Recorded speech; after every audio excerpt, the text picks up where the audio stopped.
बहुत बड़ी बात की कि अभी रिस्क टेकिंग जो कैपेसिटी है वो इंक्रीज करें। और दूसरी सबसे बड़ी बात है कि सर हमें खुद पर यकीन करना पड़ेगा। जिस तरीके से हमारे माँ बाप के पहले थे, पहले तो इतना रोजगार के संसाधन नहीं थे, फिर भी 3-3 4-4 बच्चे होते थे, उनकी शादियां की, उनको पढ़ाया था, लिखाया था। सर वो तो बकरियां चारते थे, भैंसे चारते थे, या कुछ भी जो खेती बाड़ी का काम करते। आज तो हमारे पास ज्यादा मतलब मौका है जिंदगी में काम करने का।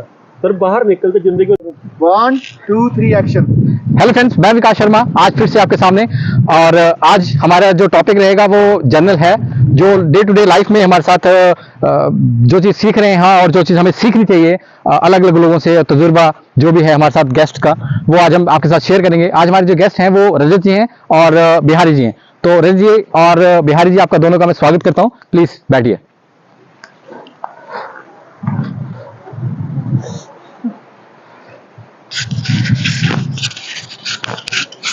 विकास जी नमस्कार और धन्यवाद जो आपने आज हमें इस काबिल समझा। आज दोबारा से मौका मिला है आपके साथ मिलने का, ये हमारा सौभाग्य है। आप जैसे ग्रेट पर्सनैलिटी के साथ आज हम फिर दोबारा से इन जंगलों में, आई थिंक आप बताना चाहेंगे अपने दर्शकों को किस जंगलों में आप लेके आए हैं आज। जी, तो आज जो हम बैठे हैं यहाँ पे, ये जूल है जो धर्मशाला से करीब करीब 6 किलोमीटर है। यहाँ पे पिकनिक स्पॉट है धर्मशाला वासियों के लिए, और बहुत अच्छे दूर से लोग यहाँ पे आते हैं, क्योंकि यहाँ पे जो साथ में, मैं अपने कैमरामैन को कहूँगा कि साथ में थोड़ा सा दिखाएं कि जो साथ में नहर है यहाँ पे, नदी, वो भी यहाँ पे बहुत अच्छी है, और लोग, बहुत से लोग यहाँ पे पिकनिक के लिए भी आते हैं। और आप पीछे जो चीज़ देख रहे हैं वो यहाँ पे धौलाधार है पीछे, और साथ में यहाँ पे हाइड्रो प्रोजेक्ट है, और साथ में तोरल कैफ़े है, जो अपने आप में एक बहुत बढ़िया कैफ़े है, जहाँ पे अच्छे लोग यहाँ पे पिकनिक के स्पॉट के लिए आते हैं, वहाँ पे तरोताज़ा होने के लिए आते हैं। जी बैठिए। थैंक यू जी सर। बिहारी जी, सर अपने एक्सपीरियंस शेयर करें थोड़ा अपने दर्शकों से कि कैसे क्या यहाँ पे कैसे आपका जो आप स्ट्रगल, लास्ट वीडियो आपने शेयर किया, तो वो थोड़ा स्ट्रगल बताएं कि उससे क्या चीज़ आप सिखा सकते हैं लोगों को, या सीखनी चाहिए, या आपको जो चीज़ लगता है कि बता सकते हैं, या उनसे अभी आपको और सीखने की ज़रूरत है, या जो नई स्किल्स हैं, या अभी जो अपडेट अभी एक आफ्टर जियो जो एक चीज़ आई है, तो उसके बारे में क्या कहेंगे? इंटरनेट की जो एक रेवोल्यूशन की बात करते हैं हम, या मोदी जी के कारण जो अभी रेवोल्यूशन और ज़्यादा जो है, इंफ्रास्ट्रक्चर का बदलाव हुआ है, उसके बारे में थोड़ा सा सर आप पहले बताएं थोड़ा सा। देखिए, अगर बातचीत करें तो जो लाइफ एक्सपीरियंस है उससे तो उम्र भर, जब तक अंतिम सांस होती है तब तक पर्सन सीखता ही रहता है। पर छोटा मोटा अनुभव जो पिछले वीडियो में हमने शेयर किया था और हमने बातचीत की थी, तो किसी वीडियो स्पेसिफिक में लाइफ के अनुभव को बताना संभव नहीं होता है, पर फिर भी कुछ एक बातें हम उसमें कहते हैं। तो मैं तो यही कहना चाहूँगा कि अगर आप में कुछ भी करने का जुनून है, तो कितनी भी समस्याएं है आप उसको पार कर जाएंगे। मैंने जितना भी मेरा संघर्ष रहा उससे यही चीज़ सीखी, और आज भी कोई भी बड़ी समस्या आ जाती है तो मैं इसे काफ़ी छोटे लेवल से देखता हूँ कि काफ़ी ये छोटी समस्या है, आज है कल नहीं रहेगी। उसके साथ ही जो आपका सेकंड क्वेश्चन है, उसमें आपने पूछा कि जो नेट की वजह से रेवोल्यूशन आया, तो कहीं ना कहीं इसके पॉजिटिव और नेगेटिव फैक्टर है। जी बिल्कुल। एक तो पॉजिटिव फैक्टर ये आया कि कहीं ना कहीं जो पहले हमारे पास अवेलेबिलिटी कम रहती थी, चाहे एजुकेशन की बातचीत करें या वर्क जो सिस्टम रहता है डे बाय डे का, उसमें जो डिले होता था वो डिले कहीं ना कहीं नहीं हो पा रहा है, मतलब इंटरनेट रेवोल्यूशन से। पर उसके साथ ही दूसरा इसका नेगेटिव फेज ये भी है कि मैक्सिमम जो हमारे संबंध थे, जो भाईचारे वाली भावना थी, वो कहीं ना कहीं कम हो गई है। मान लो हम एक घर का उदाहरण लेते हैं, अपने घर का उदाहरण लेते हैं। हमारा भाई किसी अन्य कमरे में बैठा हुआ है, हम उसको बुलाने नहीं जाएंगे, फोन करेंगे, भाई साहब आ जाइए। तो इससे क्या हो गया है कि कहीं ना कहीं मुझे लगता है कि इसका नेगेटिव फेज भी है। हमारे जो कोऑपरेशन वाली भावना थी, जो रिलेशन थे, उसमें दुराव जरूर आया है। इतना मैं इसके ऊपर कहना चाहूँगा। सर आपका क्या विचार है अभी इस बारे में?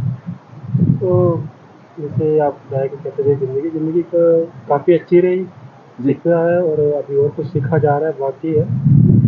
तो ज़िंदगी को हमेशा एक नए वे में सीखा जाए तो ज़्यादा अच्छी बात है, क्योंकि एक प्रोवर्ब्स होती है कि जैसे हालात होते हैं हमें उन्हीं हालात के अनुसार क्या ढलना पड़ता है। जी बिल्कुल। तो यही बात है। और आपने एक बात की टेक्नोलॉजी की डिस्टर्बेंस की बात की कि डिस्टर्बेंस में तो काफ़ी ज़्यादा पॉजिटिव एस्पेक्ट्स आए। मैं ये सोचूँ मतलब बोलना चाहूँगा नेगेटिविटी, लेकिन पॉजिटिव वे में बोलूँगा तो काफ़ी लोगों की ज़िंदगी सुधरी है और काफ़ी कुछ नया कुछ सीखने को मिला है। आज के दौर में जो होता है वो आपको डिग्री से ज़्यादा आपकी क्रिएटिविटी से आपको पहचाना जा रहा है। कि आपके पास क्रिएटिविटी है, आपके पास सोचने का तरीका कुछ अलग है। आप ज़िंदगी में जो होता है वो जो हम सोच सकते थे वो आज हम असल में देख रहे हैं। तो काफ़ी अच्छा कुछ है। और आज वो टाइम है एज ऑफ द अपॉर्चुनिटी और सेल्फ इंडिविजुअलिटी का टाइम है। जो भी कोई पर्सन है जो भी आगे ज़िंदगी में कुछ करना चाह रहा है तो काफ़ी कम एज की ज़िंदगी में काफ़ी आगे पहुंच सकता है। हाँ, लेकिन ये तो हार्डवर्क और डेडिकेशन तो आपको करना ही पड़ेगा, क्योंकि ये हालात होते हैं। क्योंकि जब कभी हालात बदलते हैं तो इंसान को पहले से ज़्यादा और ज़्यादा मशक्क़त करनी पड़ती है। तो ये मशक्क़त ही आपको एक दिन को ज़िंदगी में कुछ अच्छा नहीं है सिखाएगी और अच्छी जगह पर पहुँचाएगी। तो ये मेरे लिए पॉजिटिव और नेगेटिव तो होता है, वो चलता रहता है लाइफ में। तो इतना ज़्यादा उसके ऊपर ज़्यादा फोकस ना करें, उसको ज़्यादा एडवर्टाइज ना करें अपने माइंड के ऊपर कि ये नेगेटिविटी। हमेशा पॉजिटिविटी को अपने विजन के अंदर एडवर्टाइज करें ताकि कल को तुम ज़्यादा अच्छा कुछ सीख सको और तुम ज़िंदगी में आगे बढ़ सको। आज का वो टाइम है कि आज जो एक युवा है वो ये सोच सकता है कि आने वाले 4 साल में मैं अपने आप को कहाँ देखता हूँ। तो इसी के ऊपर युवाओं को काम करना चाहिए, क्योंकि अगर आज 2023 खत्म होने जा रहा है तो ये सोचना चाहिए कि 2025-26 में अपने आप को कहाँ पर देखता हूँ। स्पेशली ये जो i4.0 और i5.0 जो ऑटो सिमुलेशन का टाइम आ रहा है हमें उसके अकॉर्डिंग ढलना है। तो ये सबसे बड़ी। तो क्या लगता है आपको कि कौन सी स्किल ऐसी बच्चों को या अभी जो लोगों को है वो सीखनी चाहिए, या कौन सी एक स्किल है जो अभी डेली लाइफ में उनको रिक्वायरमेंट है, या फिर उनको सोशल गैदरिंग के जो सर एक बता रहे थे कि सोशली हम कनेक्टेड नहीं हैं, तो उस बारे में थोड़ा सा क्या विचार आता है? सर जैसे करना अच्छी बात थी, लेकिन हमें ये तो ध्यान रखना चाहिए क्योंकि हम जो होते हैं वो प्रैक्टिकल, हम जो एक इमोशनल टू प्रैक्टिकल में जा रहे हैं और एक जो रियलिटी से वर्चुअलिटी में जा रहे हैं। तो वर्चुअलिटी में जा रहे हैं तो कहीं ना कहीं जो बॉन्डिंग जो हमारे वर्चुअलिटी में बन रही है। और रही बात क्या सीखने की बात है तो सबसे बड़ी महत्व ये करता है कि हमें ये चीज़ चाहिए कि हमें दोनों स्किल सीखने चाहिए, हार्ड स्किल्स और सॉफ्ट स्किल भी सीखने चाहिए। तो मैं थोड़ा सा एक बताना चाहूँगा कि सर थोड़ा सा ये भी बता दें हमारे दर्शकों को कि हार्ड स्किल्स कौन सी होती हैं और सॉफ्ट स्किल्स कौन सी होती हैं। जैसे हार्ड स्किल हम आसान शब्दों में बोलते हैं आज के सिनेरियो में किस चीज़ की ज़्यादा रिक्वायरमेंट्स है। जी, हमें वो चीज़ सीखनी है। हमें सिर्फ किताबी ज्ञान लेकर ही नहीं चलना है, हमें इससे भी बाहर निकलना और ये देखना है कि क्या कुछ नया सीखे जाना बाकी है। जी, आज देखो आज फॉरेन कंट्री में जो होता है वहाँ पर इनोवेशन और एक क्रिएटिविटी और इंटेलिजेंस क्रिएटिविटी को ज़्यादा तवज्जो दी जा रही है। कारण ये कि वहाँ के युवा जो होता है सीखने पर ज़्यादा मतलब प्रबल है। यही बात है हमारे भारतीय युवाओं की। मैं सच्चाई बोलना चाहता हूँ आज के युवाओं की कम से कम 20 या 25% युवा ऐसे हैं जो सच में काम करना चाहते हैं। और सर रियलिटी में बताना चाह रहा हूँ 75 हमारा यूथ जो बैठकर या तो दिखावा करना चाह रहा है या तो वो काम करना ही नहीं चाह रहा है। हमें इस चीज़ के लिए आगे आना चाहिए। और दूसरी सॉफ्ट स्किल्स की बात है सर, हमें किस तरीके से इंटरेक्शन लेनी है, कैसे बात करनी है, सामने वाले बंदे को कैसे इन्फ्लुएंस करना है जी, और किस तरीके से अपनी थिंकिंग को उस लेवल पर मैनिपुलेट करना ताकि हमें जो उसके पॉजिटिव और डिजायरेबल रिजल्ट जो बेहतर बाहर निकले सर जी। ये सबसे ज़्यादा आज के वक्त की डिमांड है। मतलब क्रिएटिविटी काफ़ी ज़्यादा इंपॉर्टेंट करती है आज के टाइम में, रादर देन डिग्री की ज़्यादा मुकाबले बात की जाए तो युवाओं को इस चीज़ के ऊपर ज़्यादा काम करना चाहिए। और सबसे बड़ी बात है कि दिखावे और शोर शराबे से हमेशा थोड़ा सा दूर रहें, तो आप ही के लिए अच्छा है और आने वाले टाइम के लिए भी अच्छा रहेगा। ठीक है। मैं एक बात खास बताना चाहूँगा कि दोनों जो हमारे साथ आज गेस्ट हैं वो दोनों अपने अपने डिसिप्लिन के लिए जाने जाते हैं, क्योंकि डिसिप्लिन और जो अपना डे टू डे लाइफ है दोनों की अति व्यस्त है और उसमें उसी बीच भी ये एक दूसरे व्यक्ति के लिए टाइम देते हैं और निकालते हैं और अपना बहुत से काम इमरजेंसी काम या इनको अर्जेंट काम कहते हैं वो भी ये साथ में करते हैं। तो सर थोड़ा सा वो चीज़ बताएं कि हमें जो अभी स्किल्स या अभी सरकार की तरफ से जो पेपर नहीं आ पा रहे, एक बहुत बड़ा अभी एक इशू रहा है। अगर मैं 817 की बात करूँ तो उसके लिए करीब करीब 1 साल लग गया और करीब करीब जिन बच्चों का पास हुआ है उसके साथ जो 3 गुना इंटरव्यू के लिए जो बच्चे छंटनी होना था उसके साथ करीब एग्ज़ाम्स के चक्कर में जो प्रेशर है, तो वो थोड़ा सा आप बताएं, उस बारे में थोड़ा बताएं अपना। देखिए मैं इसके ऊपर बोलने के लिए सक्षम इसलिए हूँ क्योंकि उस फील्ड से मैं जुड़ा हूँ, मैंने वो चीज़ फील की है, तभी मैं इस बारे में बातचीत कहना चाहूँगा कि पिछले अगर हम कुछ वर्षों में देखें तो हिमाचल प्रदेश में जो घपलों की दुकान थी वो काफ़ी बड़ी हो गई थी। कि जो भ्रष्टाचार की बातचीत करें या हमारे, मैं तो यही कहूँगा कि देखिए हमारे हाथ में एक ही काम था, मेहनत कर सकते थे। मेहनत कर सकते थे और मेहनत की लगभग लगातार जो भी हाथ में था। पर एक बात जो देखने को मिली, लगभग मुझे ऐसा लगता है कि 2019 या 18 से लेकर अभी तक का जो एरा था, जो मतलब हम पीछे एक साल पहले की बातचीत करें, तो उस वक्त तक पेपर काफ़ी बिके। पेपर बिकने के साथ साथ ही जिन बच्चों ने पेपर निकाला भी था, उनके पेपर भी कोर्ट में फंसे हुए थे। जी। फिर कोर्ट में फंसने के बाद एक, जैसे जो IT 817 की आप बातचीत कर रहे हैं, तो वो जो पेपर था, उस पेपर को लगभग 3.5 वर्ष सुप्रीम कोर्ट में लग गए। पहले वो हाई कोर्ट में था जी। तो अभी जो सुप्रीम कोर्ट का डिसीजन आया, वो फेवरेबल डिसीजन है, वो कहीं ना कहीं बच्चों के फेवर में है। पर इससे क्या हुआ कि मानसिक तौर पर व्यक्ति काफी प्रताड़ित हुआ। कुछ एक बच्चों की तो शादियां तक फिक्स हो गई थी कि जैसे जॉब लगी जी। तो शादी होने वाली थी, बीच में जब ये कोर्ट में चला गया तो शादियां भी टूटी जी। यही एक बात मैं कहना चाहूंगा दर्शकों की, ये वाला चीज पुलिस में भी खासकर हुई है। ये जो काफी पेपर थे उसमें ऐसी घटनाएं हुई जी। फिर अगर 2017-18 की बातचीत करें तो 17-18 से अगर अंदर से पेपर बिक रहे थे, तो एक टैलेंटेड पर्सन कहाँ मतलब जाता जी। और उसके साथ ही एक व्यक्ति जो अपने आप को पूरी तरह झोंक रहा है किसी मतलब पेपर के लिए, और अंदर से पेपर बिक रहे, तो वो तो यही समझेगा कि मेरी तैयारी में कहीं कमी है जी। मैंने कहीं ना कहीं थोड़ी बहुत क्या रही है, कमी रही है, और उस कमी को तो 2-3 साल से पूरा कर ही नहीं पा रहा हूँ, 1-2 नंबर कभी पूरा हो ही नहीं रहा है। तो ये सारी जो घटनाएं हैं हुई, उसके साथ ही फिर जो हमारी वर्तमान गवर्नमेंट थी, उन्होंने कई कारण रहे उसके पीछे, उन्होंने और डिले कर दिया। 1 साल उनकी वजह से चला गया पूरा का पूरा। बोर्ड भंग पड़ा हुआ, अभी भी कोई पता नहीं है कि कब पेपर होना है, क्या होना है। एक बोर्ड है, वहां से कुछ एक पेपर होते हैं, लिमिटेड पेपर करवाता हूं। तो ये भी कहीं ना कहीं आज के जो युवा है, जो जॉब की तैयारी कर रहे हैं, स्पेसिफिकली मैं उन बच्चों के लिए कहना चाहूंगा जो सोचते हैं कि हमने तैयारी में जाना है, उनके लिए ये जो 2-3-4 साल हो नेगेटिव भेज रहा है। इसमें पॉजिटिव मैं बिल्कुल नहीं कहूंगा। आप बताएं कि वो लोग कुछ एक हैं, तो एंटरप्रेन्योरशिप का अभी थोड़ा सा अपने काम में, अपनी स्किल पे काम करने का, या थोड़ा सा गवर्नमेंट साइड के थोड़ा प्राइवेट की तरफ अगर मैं ऐसा नहीं बोल रहा हूं, पर मान लो कि आपने काम शुरू किया, कोई भी काम शुरू किया, तो इनिशियल स्टेज में आप वहां 100% देते हैं जी। जब आपने कोई काम शुरू किया, मैं इस फेवर में हूं कि आपको काम भी करना चाहिए, कोई आपका एंटरप्रेन्योर भी होना चाहिए। पर मान लो आपने एक छोटी सी दुकान खोली और आपने उस होप रखी है कि कहीं ना कहीं मैं इस दुकान को बड़ा बनाऊंगा, एक दिन मेरा अभी नाम होगा। तो जब इनिशियल स्टेज में बच्चा तैयारी में लगता है, तो उसने ये नहीं सोचा होता है कि मुझे एंटरप्रेन्योर बनना है, मुझे उसका एक ही फोकस होता है, मुझे यही जॉब चाहिए और इस जॉब में मैं 100% दूंगा। फिर लास्ट वाले फेज क्या रहते हैं, वो नेगेटिव पॉजिटिव रहते हैं। क्या मुझे लगता है कि पेरेंटिंग में वो चीज कमी रही? रजत जी क्या बताएंगे आपकी, हमारे जो पीछे से जो पेरेंटिंग की एक कमी रही, या फिर गाइडेंस की कमी रही, जो हमको सिर्फ नौकरी की तरफ बात की गई है? नहीं सर, ये एक्चुअली क्या है ना कि मैं पहले तो कोटेशन चलता हूँ, जो सुप्रीम कोर्ट जी का माननीय सुप्रीम कोर्ट की, मैं तो बहुत अच्छा है, वेलकम करता हूँ। और उससे ज़्यादा मतलब वेलकम करता हूँ कि जो यूथ जिनके साथ ये विक्टिमाइज्ड हुए, इससे जो भी कॉन्स्पिरेंसी था, तो उनको जो न्याय मिला, तो मैं उसके लिए मतलब कि उनको मुबारकबाद देता हूँ, ताकि न्याय मिले, अच्छा काम करें। तो सर प्रॉब्लम माता पिता की नहीं है। देखो, माँ बाप का काम होता है कि बच्चे को पढ़ाना, चाहे बाप जो होता है वो चाहे एक रेडी के ऊपर समोसे बेचे या सब्जी बेचे। अब सबसे बड़ी बात ये होती है कि यूथ को बोला जाता है एटॉमिक बम। मैं एक रेट बोलता हूँ, जिस तरह के एटॉमिक बम, तो जिसके अंदर इमेंस पावर ऑफ एनर्जी होती है, सिमिलर हमारे यूथ के अंदर पावर होती है। मैं पहले बोल चुका हूँ 2 मिनट पहले कि कहीं ना कहीं सर हम शो ऑफ करते हैं। प्रॉब्लम ये है कि हमने एक दायरे के अंदर अपने आप को सीमित कर लिया, हम चाहते कि सुरक्षित रहे।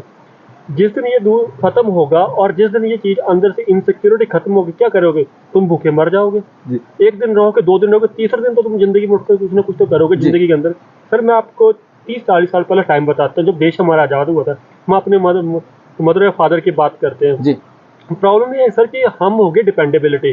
प्रॉब्लम ये है कि इंडियन सोसाइटी के अंदर 18 से लेकर हम जब 32-33 साल तक माँ बाप के ऊपर डिपेंडेबिलिटी रहती है। बहुत बड़ी एक्चुअली क्या होता है सर कि 18 साल के ऊपर गवर्नमेंट ऑफ इंडिया वोट बनाती है, ठीक है, और 21 साल के बाद बैंक लोन देना बंद कर देता है। तो सर इसका मतलब ये हो कि हम अडल्ट की कैटेगरी में आ चुके हैं। हम या तो अपने आप से डर रहे हैं, या तो हम काम नहीं करना चाह रहे। प्रॉब्लम ये है ना, क्या करोगे जिंदगी में? कब तक डर के रहोगे? वैसे भी sir time age of individuality का है। जिंदगी में अगर तुम उठकर चलोगे, 1 बार गिरोगे, 2 बार गिरोगे, 3 बार गिरोगे, आप जितने मर्जी आप किसी की बायोग्राफिक्स को पढ़ लो। जैसे मेरी बायोग्राफिक्स रही, मेरा 150 से 200 बंदे की बायोग्राफिक्स पढ़ी है। सब में एक कॉमनैलिटी चीज है, ये जिंदगी में हर बंदा उठा है, लेकिन बंदे ने कम से कम 10 या 15 साल का स्ट्रगल किया। लेकिन सर ने बहुत बड़ी बात की कि अभी रिस्क टेकिंग जो कैपेसिटी है वो इंक्रीज करें। अब दूसरी सबसे बड़ी बात है कि सर हमें खुद पर यकीन करना पड़ेगा। जिस तरीके से हमारे माँ बाप के पहले थे, पहले तो इतना रोजगार के संसाधन नहीं थे, फिर भी 3-3, 4-4 बच्चे होते थे, उनकी शादियां की, उनको पढ़ाया था, लिखाया था। सर वो तो बकरियां चारते थे, भैंसे चारते थे,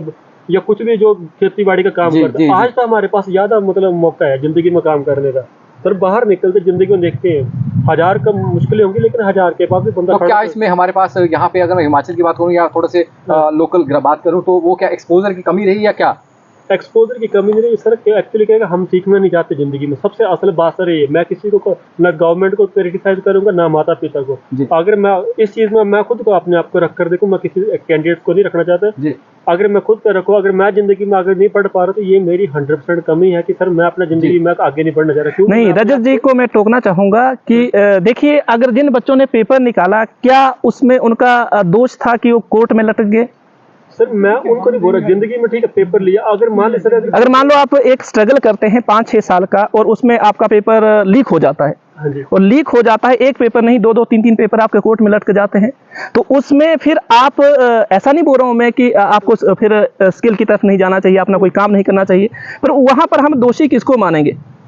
सर एक्चुअली क्या है कि मैं आपको बताता हूँ कि ये सारा सिस्टम जो हुआ, जो सिस्टम बना सर, जी जी। सर ये हमारा ही खुद का द्वारा क्रिएट किया गया है। नहीं, हमने क्रिएट किया, मानिए हमने क्रिएट किया, प्लान तो भी- फिर जो हमारे पास सबसे बड़ी समस्या ये है कि जिन व्यक्तियों ने वो काम किया वो तो अभी मजे से घूम रहे हैं, और जो व्यक्ति मतलब विक्टिम है वो तो उसमें घिसा जा रहा है। और लगभग अगर पीछे 1 साल की बातचीत करें, हाँ जी। और 1 साल से हमारे पास कोई बॉडी नहीं है, तो मैं तो कई बार ओपनली मंच से क्रिटिसाइज कर चुका हूं कि क्या इतना डिले होना चाहिए किसी काम में?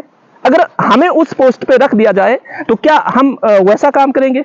आप बोल रहे हैं कि ठीक है, दौर है, टेक्नोलॉजी का दौर है, मैं बिल्कुल सहमत हूँ, टेक्नोलॉजी का दौर है, पर जो हमारी हिमाचल की बातचीत करें, मैं हिमाचल स्पेसिफिक से बिलोंग करता हूँ, तो हिमाचल को ही मैं क्रिटिसाइज करूंगा। जी। जो हिमाचल की बातचीत है, हिमाचल में अगर हम युवाओं की दृष्टि से देखें और जो पेपर में अगर तैयारी में जुटे, तो उनका मतलब है ही वही पैशन है उनका, उनको जॉब चाहिए सरकारी, जी। तभी उन्होंने पैशन चुना। मैं ऐसा नहीं बोलता हूँ कि बी प्लान नहीं होना चाहिए, पर एक दौर में जब हम उस स्टेज में थे तो हमें यही लगता कि हमने जॉब ही चाहिए, जी। और जॉब के लिए हमने लगभग 10 वर्ष दे दिए पूरे के पूरे।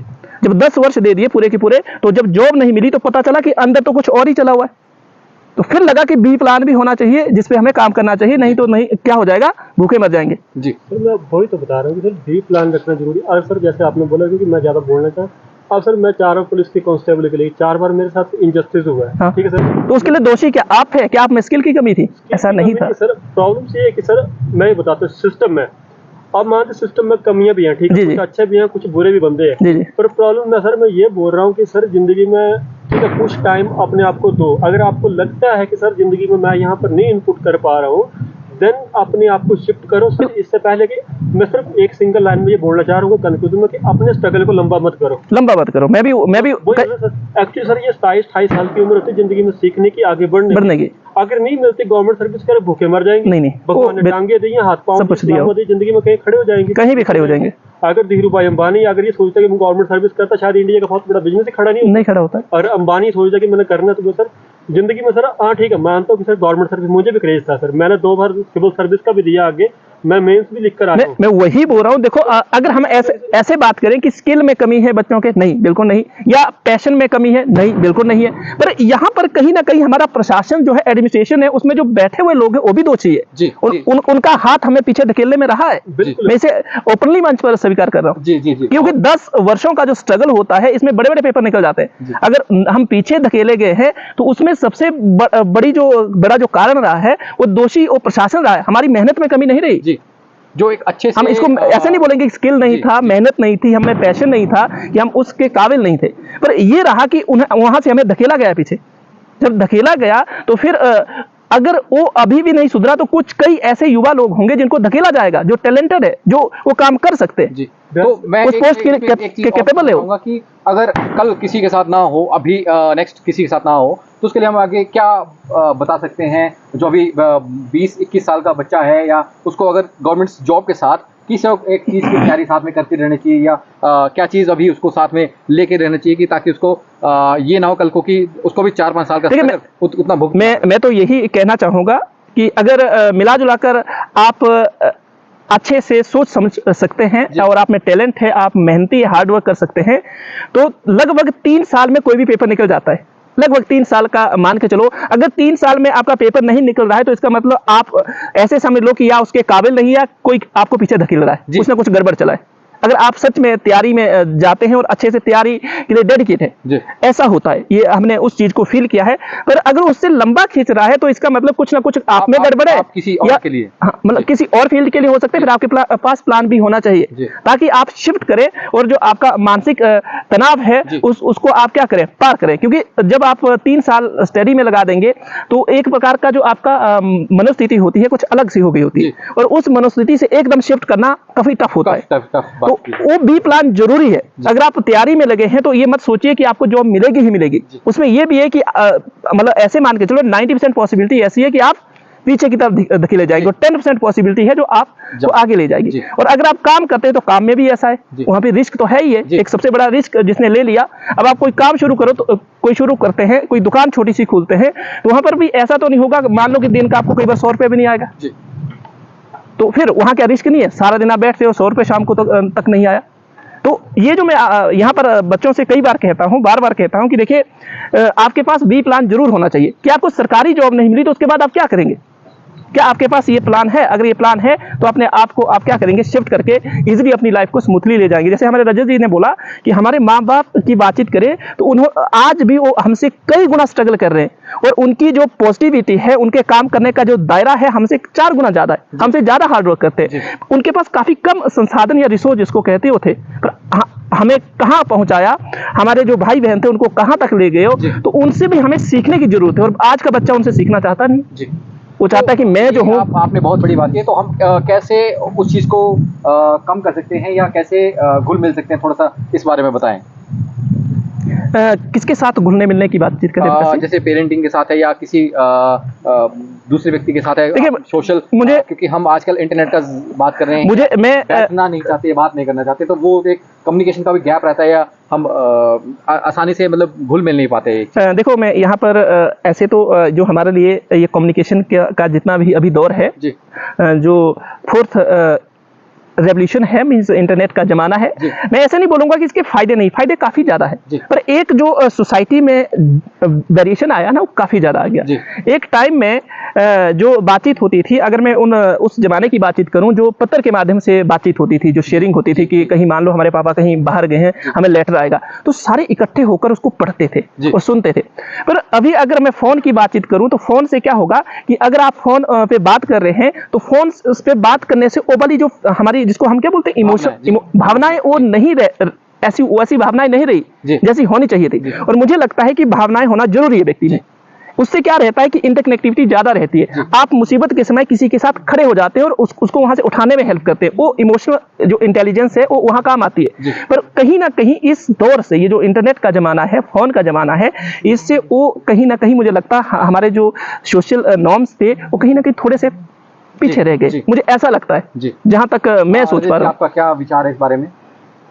मेरा ये बोल सकता हूँ कि सर टेक्नोलॉजी को अगर दोष ना दिया जाए तो ज़्यादा अच्छी बात है, टेक्नोलॉजी हमारे द्वारा बनाई गई है। हाँ, किसी चीज़ का अगर मिनिमाइज तरीके से यूज़ करें तो ज़्यादा अच्छा रहता है सर, वो सबसे बड़ी बात है। और रही बात अगर आज के युवा की, जैसे 22 साल के युवा की बात की, सर मैंने मेरी ज़िंदगी के 3 तजुर्बे सीखे, जैसे सर उसमें आपको भी बताया, सर आप भी बता रहे, ज़िंदगी में हमेशा कभी ऊपर देखकर मत चलना, हमेशा ग्राउंड लेवल पर चलो। हमेशा याद रखना, अगर किसी के पास ज़्यादा और किसी के पास कम है तो हमेशा ये देखो कि जितना मेरी जेब के अंदर दायरा, जितना मेरी एफिशिएंसी है, मैं उतने अकॉर्डिंग में काम करूँ, तो आप अपना स्ट्रगल जो है थोड़ा कम कर सकते हो और आपको सफ़र कम करना पड़ेगा। सेकंड है सर कि वक्त से पहले उठ के चलना सीखो। सर ने बहुत बढ़िया बात की है कि वेकअप अर्ली की बात करें सर, कि वक्त से पहले, इन द सेंस कि आप अगर थोड़ी सी पहले देर उठ जाते हैं सर, तो आप बहुत से लोगों से आगे हो जाएंगे।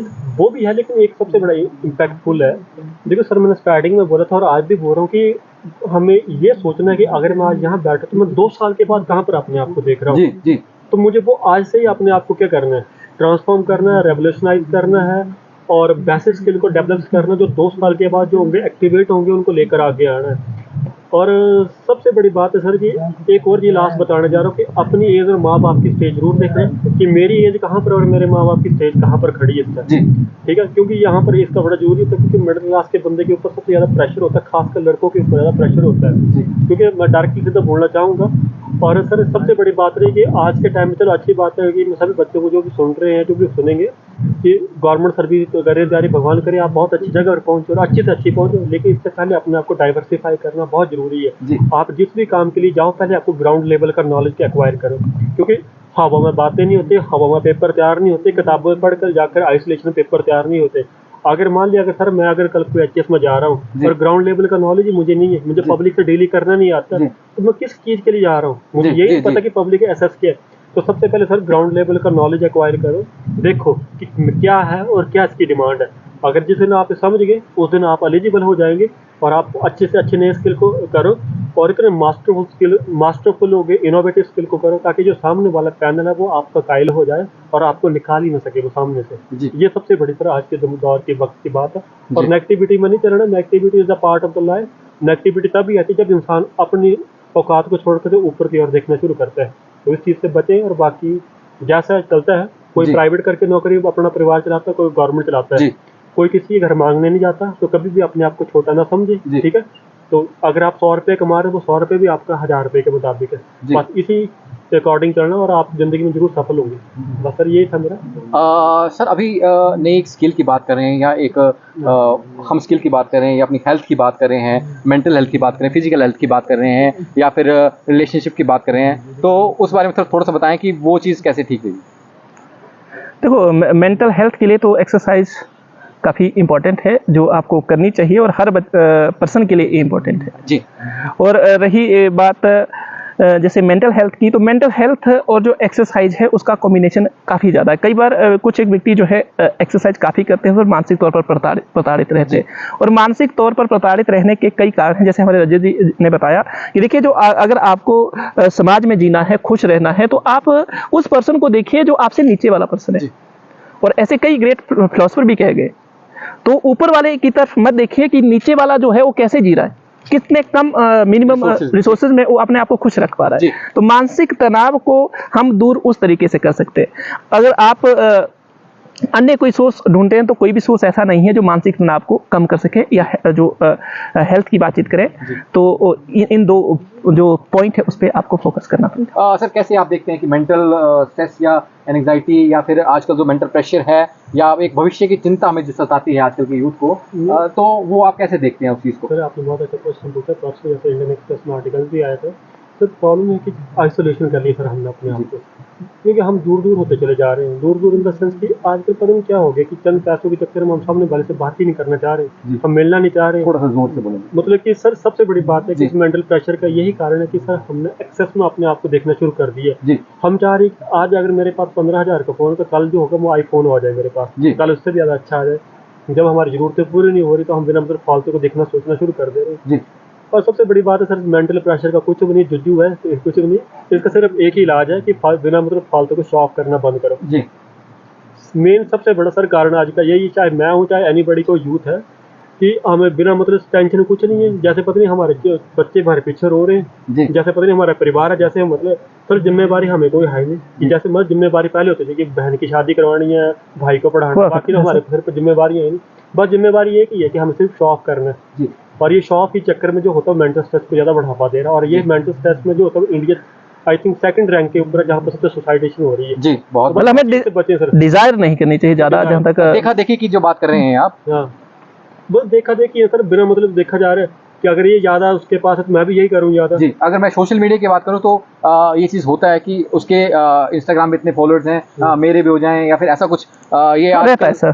जी आजकल ये बहुत सी चीज़ है। अगर अंग प्रदर्शन की बात की गई है वहाँ पे और कुछ कई लोग किसी खतरनाक जगह पे जाते हैं ताकि वीडियो या ब्लॉग अच्छा बन जाए या दूर चले जा रहे हैं, तो ये जो लाइक्स एंड डिसलाइक की बात है सर, वो भी आज का एक स्ट्रेस का बहुत बड़ा रीज़न मुझे लगता है। स्ट्रेस कुछ नहीं सर, सबसे बढ़िया मैं पैम्परिंग ज़्यादा की हुई। जैसे मैं कोई टीचर हूँ तो मैं पिछले 4 सालों से लगा हूँ, तो माँ बाप ज़्यादा बच्चों को पैम्परिंग कर रहे हैं। क्या मेरा बच्चा है जैसे पता नहीं यही है, पता नहीं पूरे दुनिया का यही पैदा हुआ है सबसे पहले, मतलब कि आदम और हब्बा के बाद तो यही आया था और इसी के बाद मतलब दुनिया चली हुई है। हम तो जैसे बांग्लादेश के रेफ्यूजी कैंप से आए हुए थे, यहाँ पर आए हुए, ठीक है। ये भी कहीं ना कहीं मुझे लगता है कि करना बंद करो बच्चों को, भी थोड़ा सा पेरेंट्स को भी मेरे हिसाब से थोड़ा सा इंडिविजुअल छोड़ देना चाहिए कि थोड़ा सा अपना देखो। पंजाबी में बोलते हैं डांग मार चक्कन, नहीं। कट करते बाहर काफी वो जरूरी है, क्योंकि अगर जैसे वेस्टर्न कंट्री के बारे में मैं बातचीत करूं तो वहां पर 18 साल के बाद बच्चों को कमाने के लिए छोड़ दिया जाता है कि आप इंडिविजुअली कमाइए और अपनी लाइफ को सर्वाइवल कीजिए। तो जो इंडिविजुअली जब पर्सन कमाने लगेगा तो मुझे लगता है कि कई चीजें सीखता है। जब फील्ड में काम करता है तो उसके स्किल भी जनरेट होते हैं, वो अर्निंग भी करता है। पर अगर 30-35 वर्ष तक माँ बाप आपको क्या कहते रहेंगे, ए मेरा बेटा बाहर नहीं जाना, जैसे रजत जी बोल रहे, तो उससे क्या रहेगा, वो तो डिपेंडेंट किसके ऊपर रहेगा, ना वो अच्छे से डिसीजन ले पाएगा, ना अच्छे से काम कर पाएगा। फिर तो कहीं ना कहीं ये भी स्ट्रेस का कारण बनता है जी, ये भी कारण स्ट्रेस का है जी। आजकल एक और चीज़ है कि आजकल हम जैसे अपने अपने घरों से बाहर रहना शुरू किया है, बच्चों ने भी बाहर रहना शुरू किया हुआ है, मतलब गांव से शहर की तरफ दौड़े हुए हैं। तो अभी जो है वो लिव इन रिलेशनशिप का एक ज़माना चल पड़ा है। अगर मैं अभी धर्मशाला में बात करूँ तो यहाँ पे भी है, चंडीगढ़ से लोग, या फिर पहले दिल्ली चंडीगढ़ में था, अभी यहाँ पे भी लोग रहना शुरू कर रहे हैं। तो वो भी एक स्ट्रेस का रीज़न है कि हम कनेक्टेड नहीं अपनी फैमिली से। सर अपने अपनी पर्सनल लाइफ होती है, हम किसी के बीच में नहीं जाना चाहेंगे। जो जैसा है ठीक है, जिसको अच्छा लगता है करो, जो मर्जी करना है, ठीक है। आज के टाइम अगर किसी को बोलेंगे तो यहाँ पर 36 संस्थाएं बनी हुई है जी, फिर वो उसके ऊपर पता नहीं क्या क्या कंपेरिजन चल रहे हैं। तो इसके बारे में बात करना मैं चाहूँगा, क्योंकि जिसकी जो लाइफ है, जो फ्रीडम करना है, जो अगर उसका दिल है कि मैंने मरना जाकर, मतलब गटर में जाकर तो मरे जाकर, सिर्फ मतलब बोल सकते हो आज के यूथ के टाइम में, जैसे मैंने सीखा कि एक बात समझाओ कि गलत है जी। अगर कल को मान ले मेरी फैमिली का मेंबर है, अगर वो लिव इन रिलेशनशिप में, एक बार समझाऊंगा, अगर समझता नहीं तो दूसरा होगा मारे इधर से दफा। सीधी सी बात है, याद है, इससे ज़्यादा फालतू को कुछ भी नहीं किया जाएगा, क्योंकि आज के टाइम में इस टाइम मतलब इस रिलेटेड चीज़ को समझाना बिल्कुल सर बेकार।